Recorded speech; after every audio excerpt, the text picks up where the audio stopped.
Hello everyone, welcome to our podcast Conversation in Education and Research, a podcast that showcases the learning of undergraduate students in different disciplines of their development path.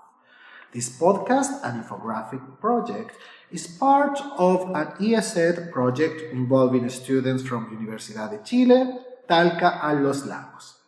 In this first series, we will talk about the main learning out of the module Learning of English through Literature Studies. In this module, taught at Universidad de Talca, we learned English by reading poetry, micro-stories, and short stories, along with exploring narrative analysis, representation of ideas, symbols, and imagery. This module was taught in the 5th semester of the English as a Foreign Language Secondary Education Program. In this podcast, a group of students will talk about the most relevant aspects of their learning out of the module in connection to the first and second units about romantic and contemporary poetry. To start with, I would like to mention some of the poems we have studied and analyzed over the term. We have worked with classic poems like A Red Rose by Robert Burns, to more contemporary poems like One Art by Elizabeth Bishop. With these poems, we analyze the stanzas, literary devices, rhythm, rhyme, and how the authors, in a sense, use literary devices to convey meaning.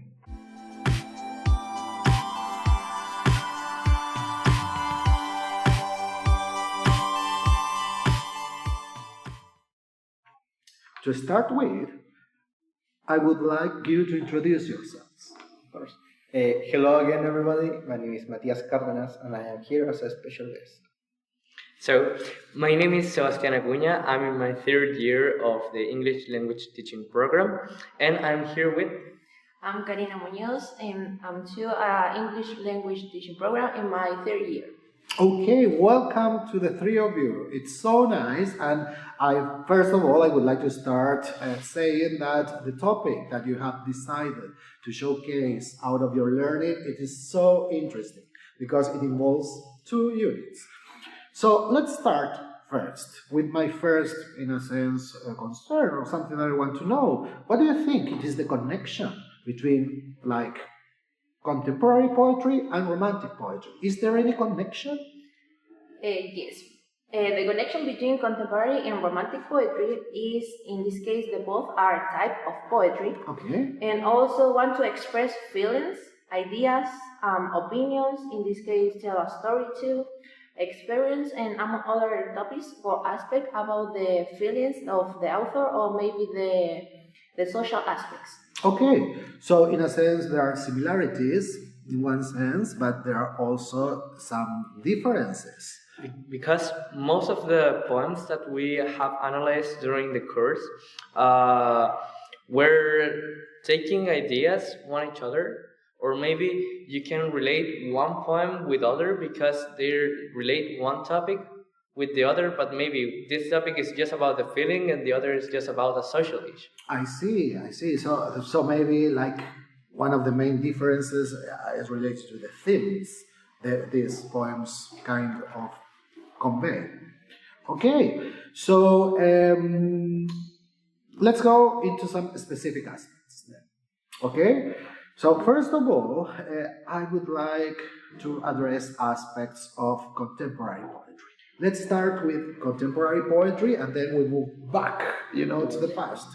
So what are the main aspects of contemporary poetry then?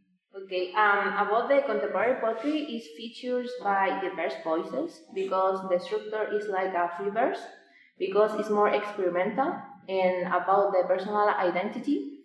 Also, the main topic is about social issues because search cultural identity too, and this type of poetry is reflecting to the interconnected and multicultural nature of today's world, like globalization. Okay, So can you provide some kind of extra topics or themes that are covered in contemporary poetry? You mentioned environment. Yeah, environment issues Uh-huh. or maybe political issues. Okay. In this case, maybe like many poems talk about the social issues, about the cultural, like Okay. Afro-American people. Okay. Also the like political things to government or something like that. Okay. Equity, equality, gender issues, all those are aspects that are covered. Many of the social issues that concern our modernity. Oh, I see. Those things that are evolving nowadays, maybe war as well. Just actually, most of the topics that are taken by contemporary poetry are evolving, and we can see them in our modern society, in the news, that they are fight for the LGBTQ people, that they are fight for the rights of Afro-American people, and many other things like Black Lives Matter. So that's what contemporary poetry abroad. Okay.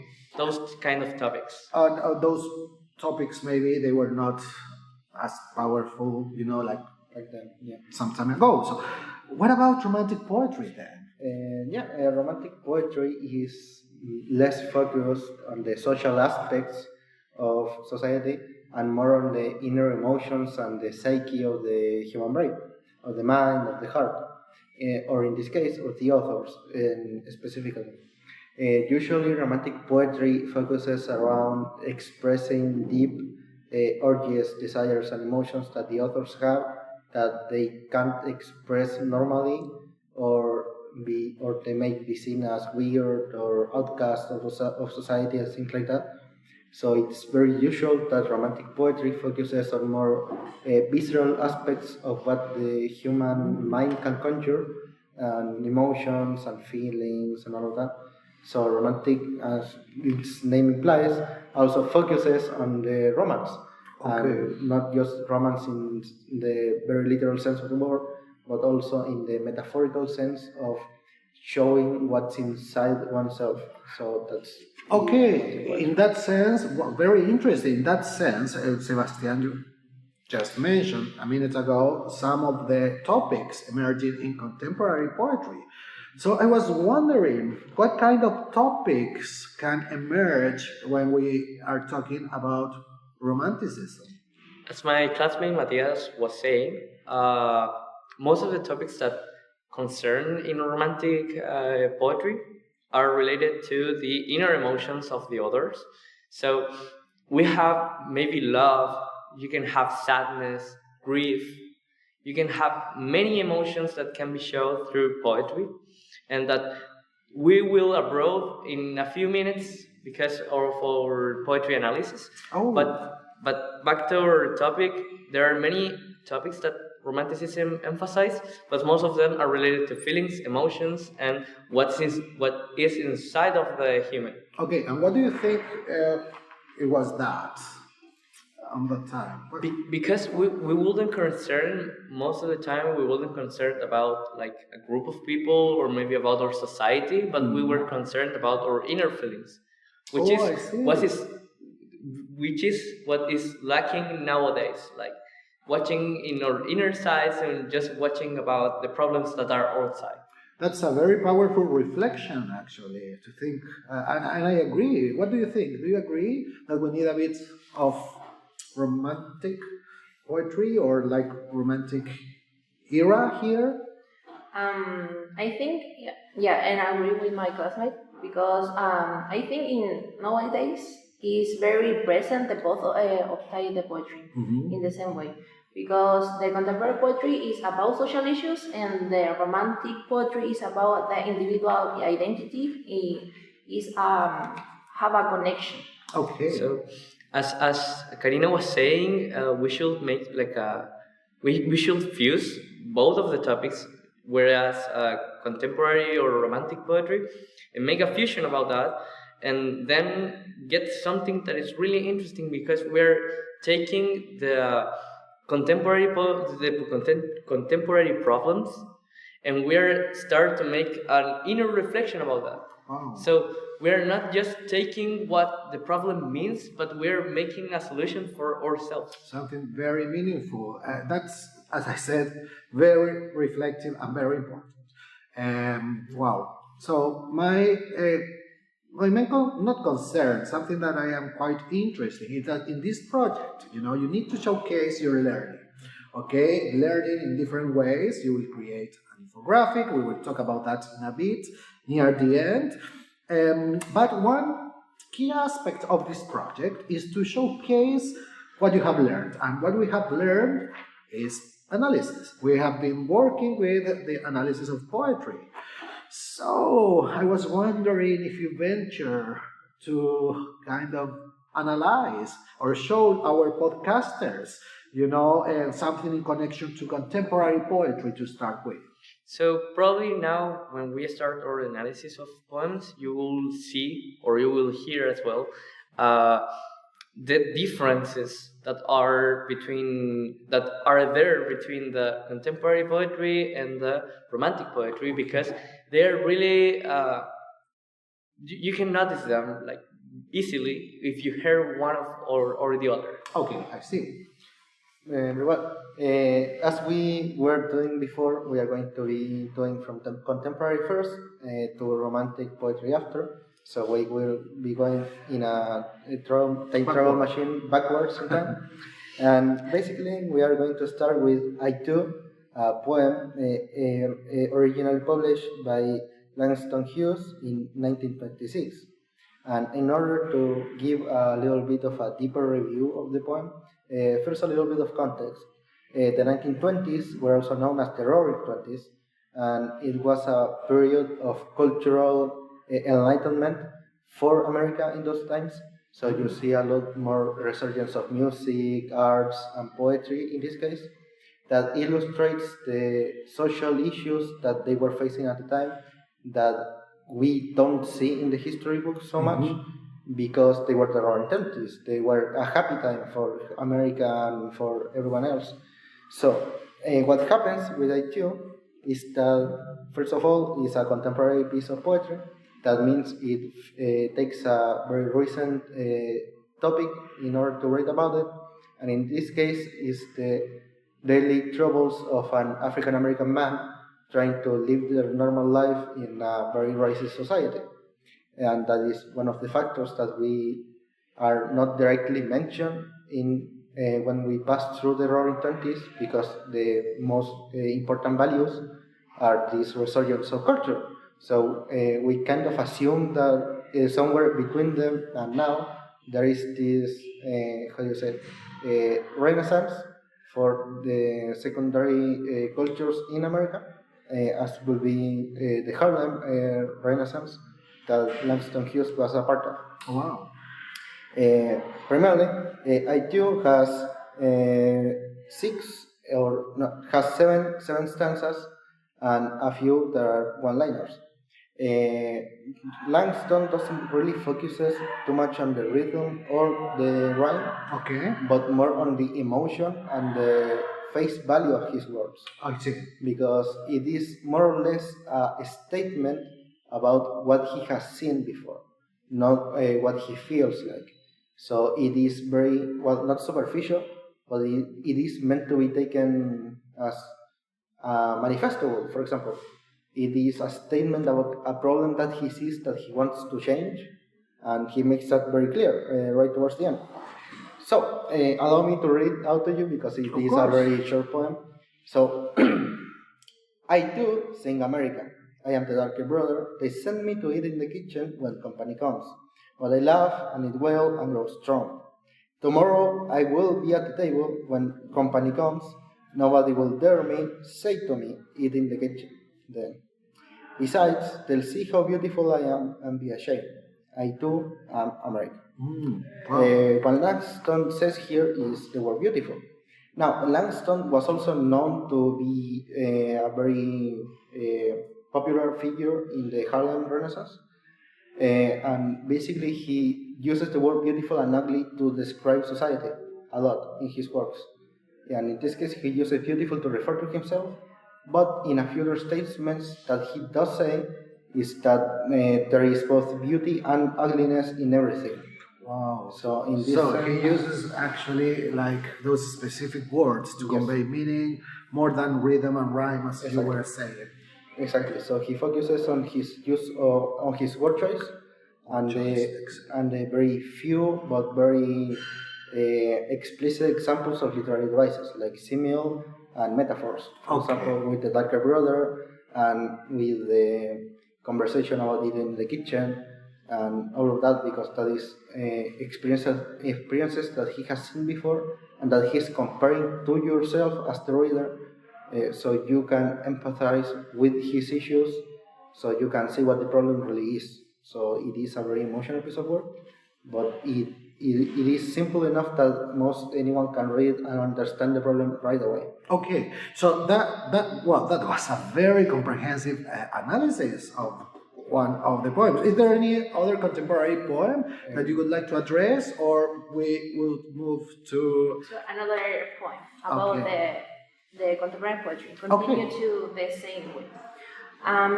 In my case, my poem is "Life Doesn't Find Me" by Maya Angelou. Oh, I love that poem. Yeah, she was an American poet and civil rights activist. He worked often explored themes of identity, family, and resilience. About the poem, mainly the theme is about resilience, the self-confidence, and the defiance of fear. This poem is about the many things of the fears, like phobias too. It's meant for reflecting the speaker's determination to be intimidated, not intimidated by life challenges. Okay. Also, in this case, the author mentioned many animals in this poem. Okay. Because to make it language for can be direct to a childhood people or a child audience in this case, because mentioned many childhood fears.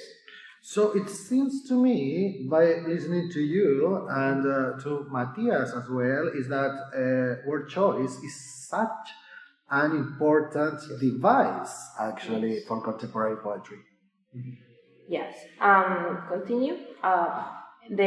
For example, you said the repetition of words, like the word choice.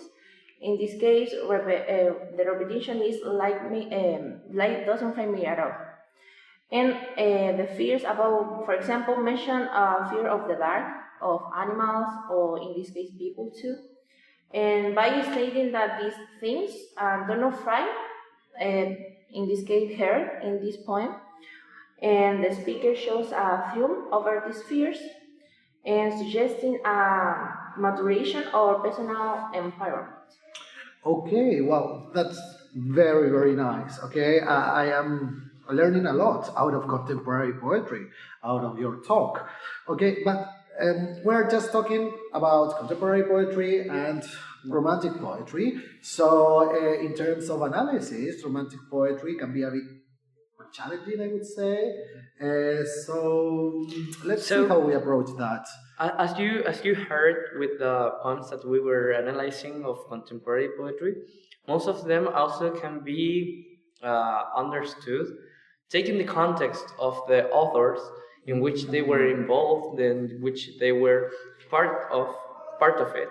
But what happens with the romantic poetry? The romantic poetry doesn't need maybe some context, but we can know something about their authors, in which we have Charles Roberts, which is the author of Great Rocks and Greater Sea, which is one of my favorite poems that we have analyzed in this class. And actually, he was born in 1860, which is a period that doesn't involve too much romanticism, but as well he wrote something that is very romantic. So if you let me read out loud the poem, I will be pleased. So, of course. So we have grey rocks and greyer sea, and surf along the shore, and in my heart the name, my lips shall speak no more. The high and lonely hills, endure the darkening year, and in my heart endure a memory and a tear.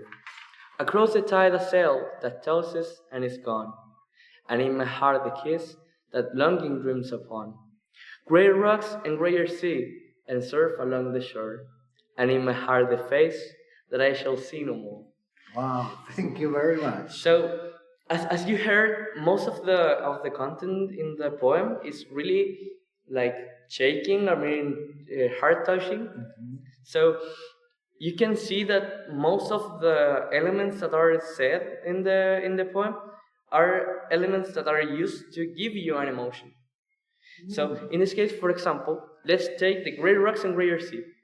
Grey is a metaphor for sadness or for something that is empty, which gives you an image because you relate probably the grey color with the sadness, with emptiness.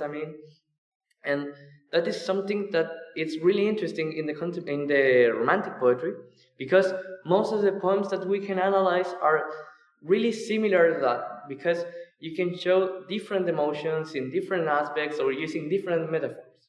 As well, we also have more subjective themes in which, and in my heart a name, where you can have the heart as something that is alive, or something that it can be used as we want. Okay. So you can have the heart feeling something, which is not real, because as we have analyzed in our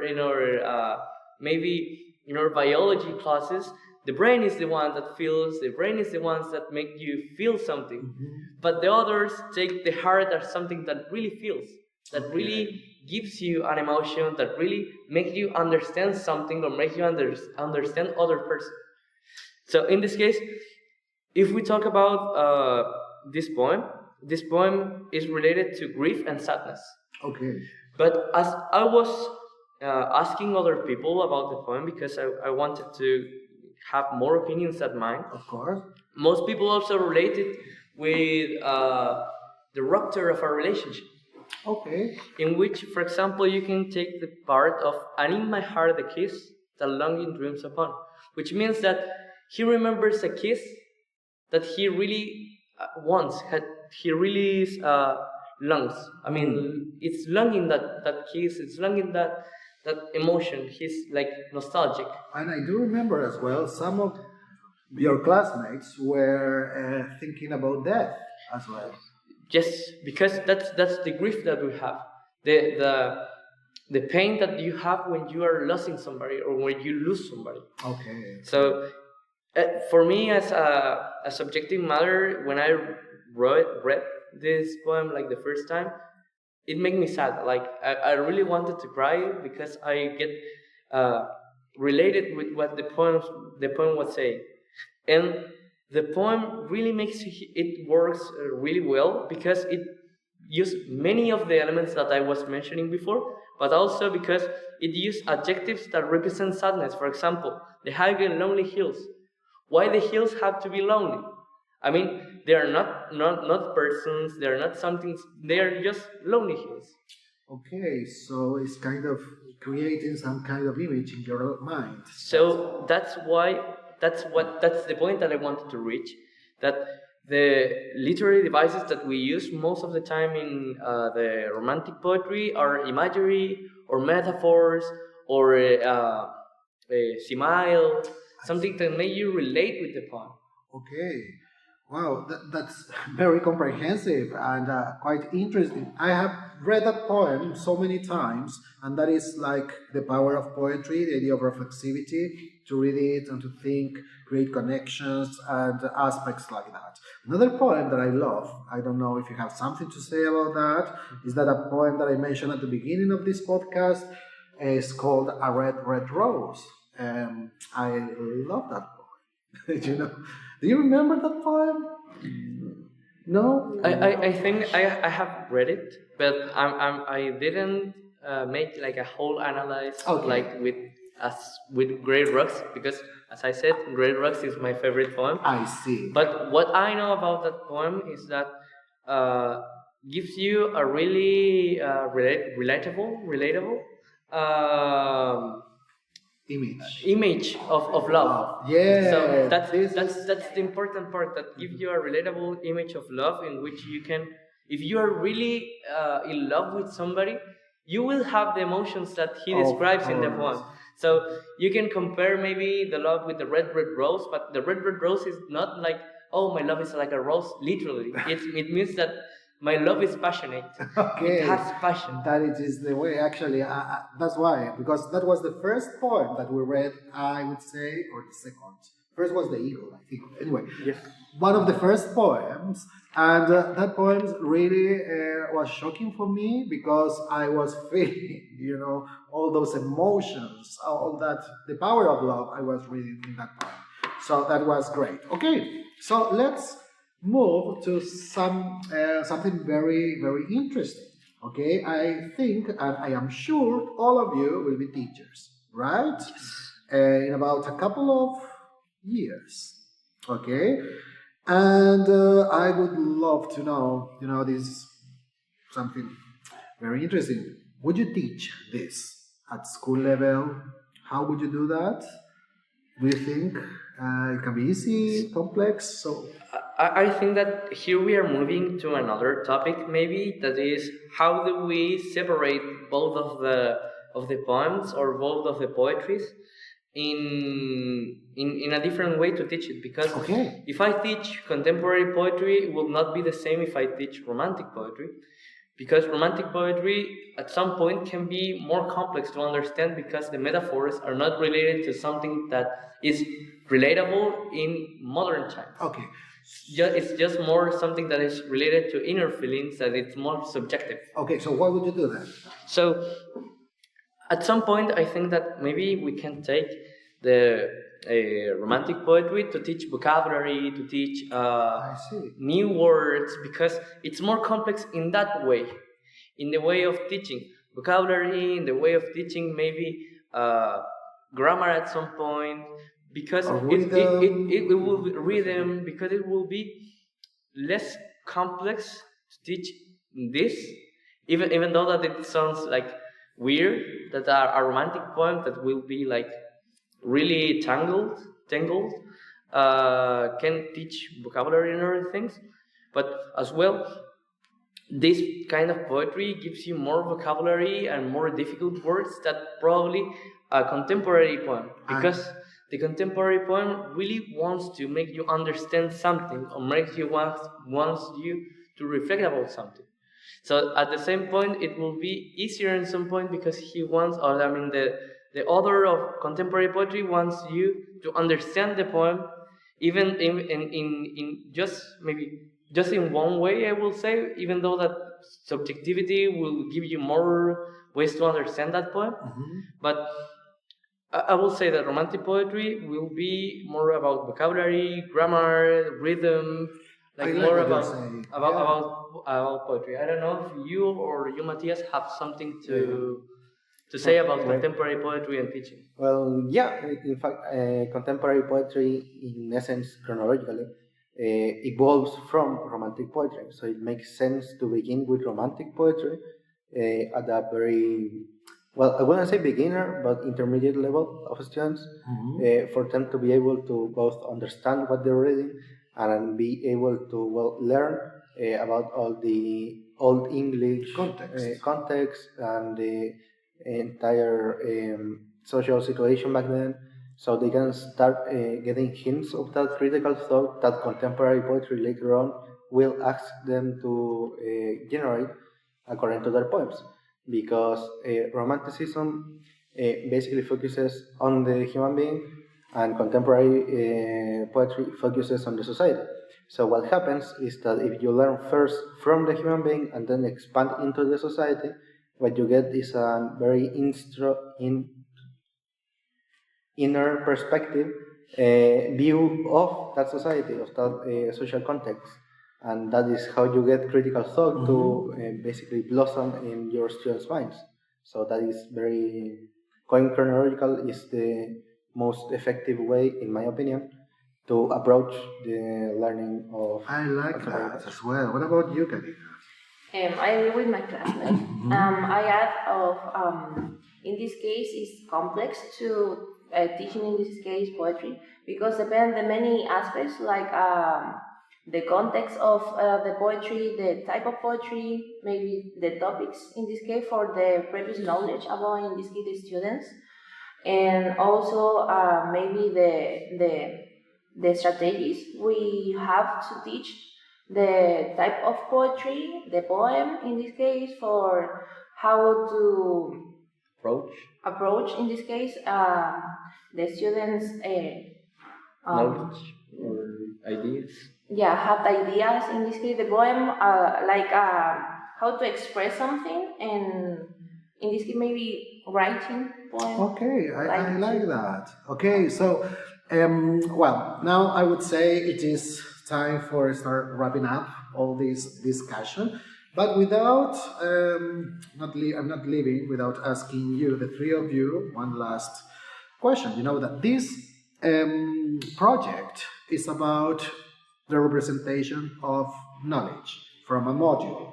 The students from Universidad de Chile, from Universidad de los Lagos are doing something similar in connection to one module. They are showing their main learning out of it. So my question is twofold. In one sense, is what do we expect to see from your infographic, you know, from the second section or part of this project? And what do you think about poetry in the Chilean curriculum? The place of poetry. So it's, as I said, it's a twofold question. So, to the first question, I will say that.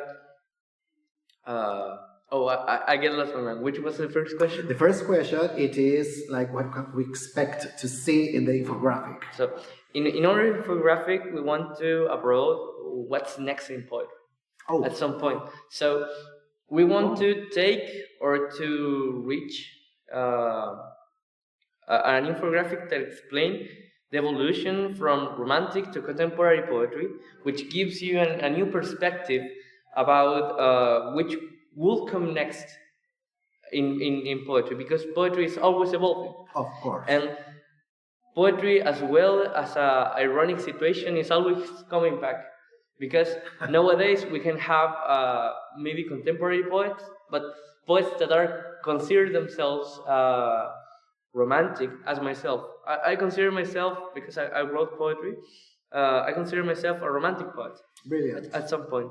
And I think that the place in of the poetry in the Chilean curriculum is not that marked, I will say. I agree with you. Because most of the time they do not expect much of the students to understand poetry, or thinks that poetry is not something really useful, which is an opinion that I don't agree with.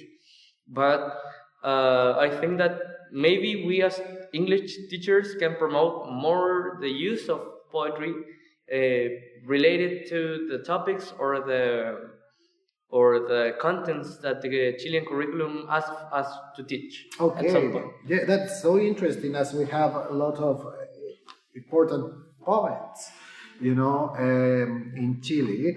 And I think that there are a lot of efforts, you know, inside the Chilean curriculum, language. You can see, you know, like some units, they start building all this about poetry. Maybe always teaching critical thinking about Chilean poems or things like that, like Pececitos by Gabriela Mistral, or the poems of Pablo Neruda, but not using them as teaching vocabulary, as I said, with their romantic poetry, but maybe about what they think in a English statement. What do they think about those poems? This is, I would say, it is the goal of poetry. I mean, this is just a very personal opinion. I think it is just the emancipation of understanding, okay? So we are finishing this podcast, but before we finish this podcast, I would like to ask you if there is anything else you would like to say about poetry, reading, or the module. Okay. First of all, I have to admit, poetry is not my strong point. Okay. But It's not your cup of tea. Not my cup of tea. Say that. But even I can appreciate the critical thinking that it allows the readers to have, independently of what era of poetry you are trying to read. Romanticism may give you more ideas of how to face your own emotions and how to control yourself, but contemporary poetry also allows you to think of modern social issues that might still be happening around you and see how you can better understand them and see if you can do something about them in the end. And I believe that is something very important for the next generation to at least appreciate. But because, yeah, sure, maybe it is also not their cup of tea, but it can become a very useful tool for them to develop the critical thinking that they couldn't otherwise. Okay. So, and also as a final reflection, I want to tell to everyone that hears us to allow themselves to feel. Because that's what we are lacking, and that's why the romantic poetry evolved to a contemporary poetry, because we are focusing too much in what is outside than what is inside of us. That's why most of the people will have problems, and that this is my personal opinion, that we focus too much in what others are making bad and not taking care of what is on ourselves. So as a final reflection, feel. That's the most important thing of human being. Feeling love, letting yourself feel love, love somebody, being sad, being angry. That's something that you need to reach, that you need to have feelings. So thank you very much for hearing us, and I don't know if you, as the teacher, have something to say. I'm just very pleased about this discussion. Okay, I am sure we will have a new podcast in the future. Okay, you are part of this project, so I would like just to say thank you very much. Thank you to our podcasters as well for listening, and we will be around very soon. So goodbye. See you.